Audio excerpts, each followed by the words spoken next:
巴以冲突由来已久，从以色列建国那一刻开始，中东地区就蒙上了一层战争阴影。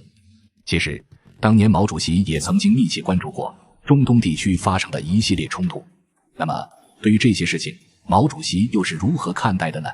实际上毛主席的立场一直很坚定，那就是坚决地支持巴勒斯坦人民反侵略的斗争，反对犹太复国主义。那时候以色列的复国行动在全世界闹得声势浩大，靠着西方的媒体喉舌争取了一大票支持者。相比之下，作为受害者的巴勒斯坦反而没什么发声的渠道。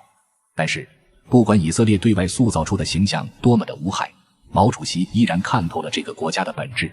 毛主席知道以色列某种程度上根本不能称之为一个国家，这是一个由西方资本主义联手制造出来的政治工具，是搅乱中东的棋子。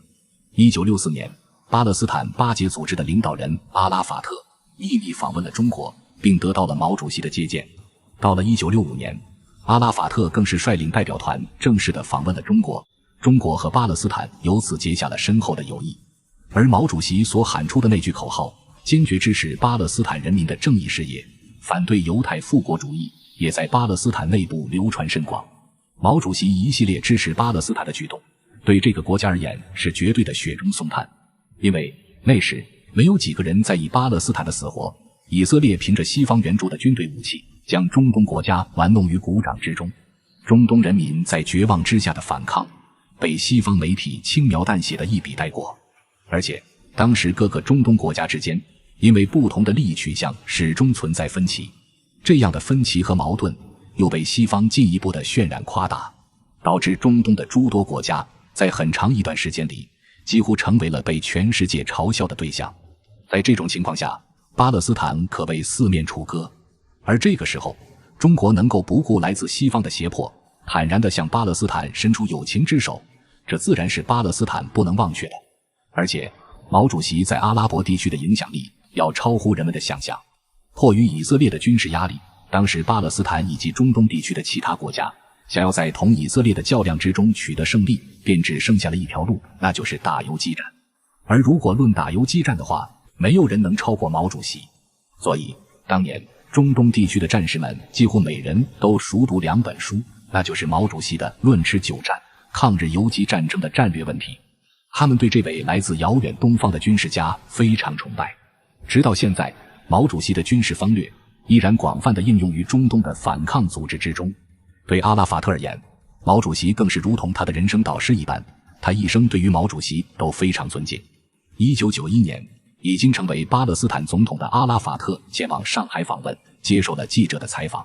在采访之中，阿拉法特讲了这样一段话：我读过毛泽东的好多文章，特别是《愚公移山》，我读过好多遍。讲一个老人搬掉2座大山，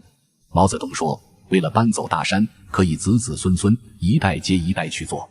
中国人的这种精神是很可贵的，不是拿钱可以换来的。中国的精神就是不怕帝国主义。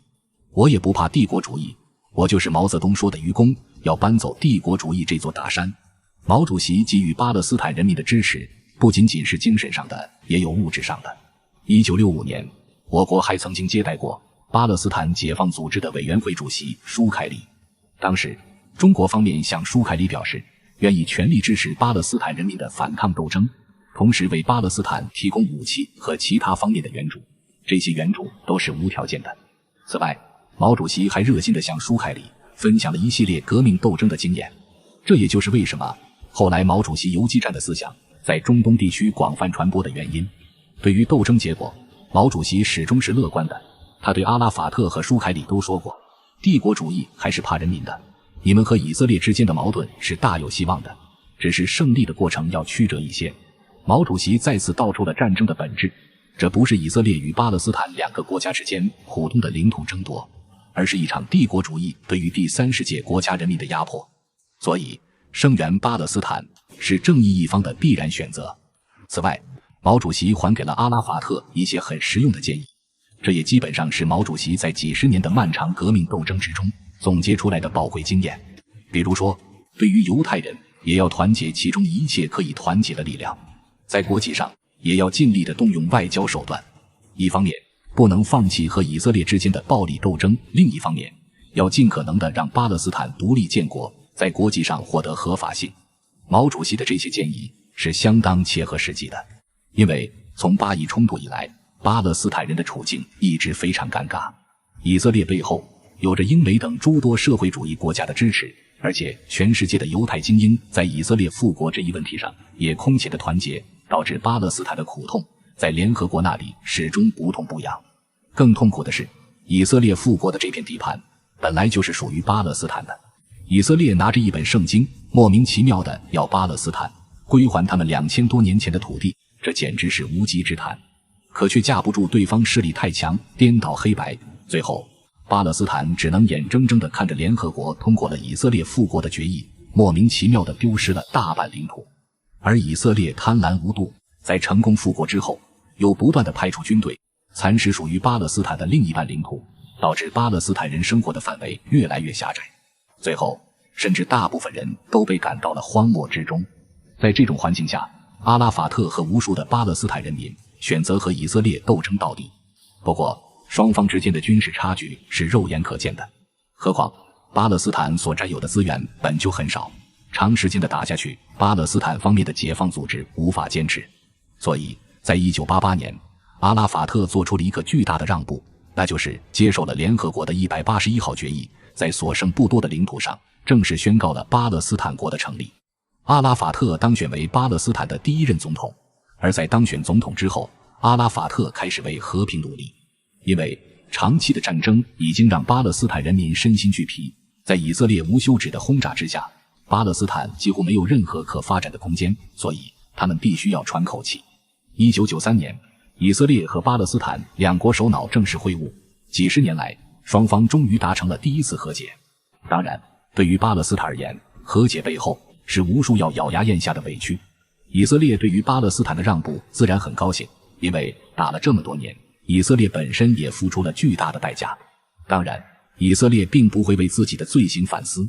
甚至在双方签署协议的时候，以色列总理拉宾还说了这么一段话：以色列和巴勒斯坦的血和泪都已经流够了，我们无意报复，对你们也不怀恨在心。今天我们给和平一次机会。如果只看这句话的话，仿佛以色列才是被欺压了几十年的受害者。这样厚颜无耻的行为实在是令人难以忍受，对巴勒斯坦人来说却不得不忍耐。因为80年代已经到来了，世界日新月异，随着军事战争不断迈向现代化，和以色列之间爆发军事冲突，只会对巴勒斯坦更不利。如果借着这个短暂的和平窗口发展起来，那么今后或许还有洗刷耻辱的希望。可是对于中东而言，和平2个字还是太过遥远了。因为1995年11月，以色列总理拉宾遭到了一位激进犹太主义分子的刺杀，当时对方向他连开3枪，拉宾当场倒在血泊之中，不治身亡。对巴勒斯坦来说，拉宾固然不能算什么好朋友，可是在以色列的历届统治者之中，拉宾已经是一个难得的可争取对象。至少在拉宾在任期间，双方真的得到了短暂的和平。而在拉宾死去之后，双方本来缓和的关系再一次跌入了低谷。2001年，随着又一届以色列总理的上台，双方之间的矛盾加剧了，和平再也没有希望。阿拉法特不得不再次带领人民拿起刀枪，与侵略者展开了旷日持久的斗争。直到现在，中东的冲突仍未停止，巴以冲突更是愈演愈烈。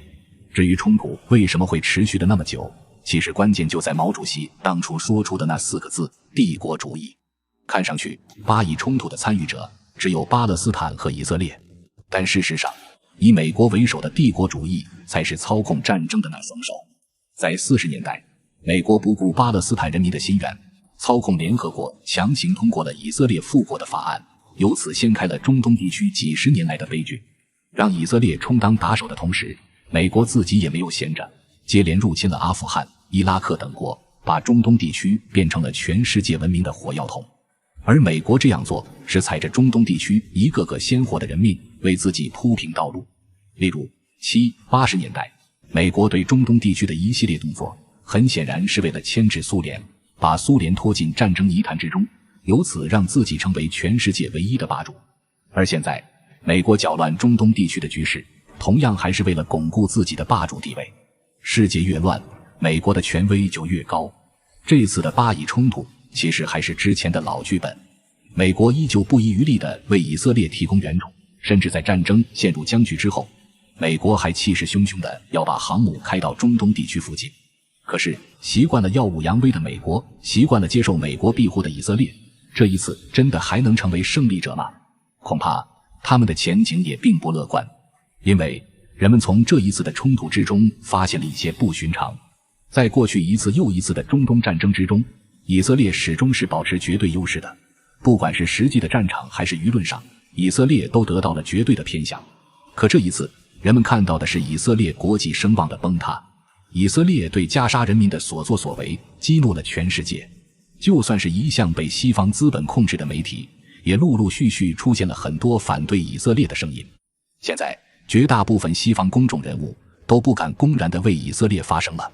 而舆论变化的背后，其实透露出来的是美国这个超级大国对于国际社会的控制力在变弱，他们已经没有办法蒙蔽全世界的眼睛，在实际战场上也是如此，一手遮天的时代过去了。中东国家反抗的态度比以往更加坚决，而且也表现得比过去更团结。因为随着时代变化，中东国家渐渐意识到，想要反抗西方势力，便不能搞分裂。中东国家现在在政治和经济上合作往来越来越多，而中国也在积极地推动中东地区的对话和解。在这种形势下，以色列过去的许多招数便不管用了。毛主席写下的《愚公移山》一文中谈到，现在的世界民主是主流，反民主的反动只是一股逆流。目前反动的逆流企图压倒民族独立和人民民主的主流，但反动的逆流终究不会变为主流。中国的胜利证明了这句话的正确，而人们也相信，总有一天巴勒斯坦也会迎来属于他们的胜利。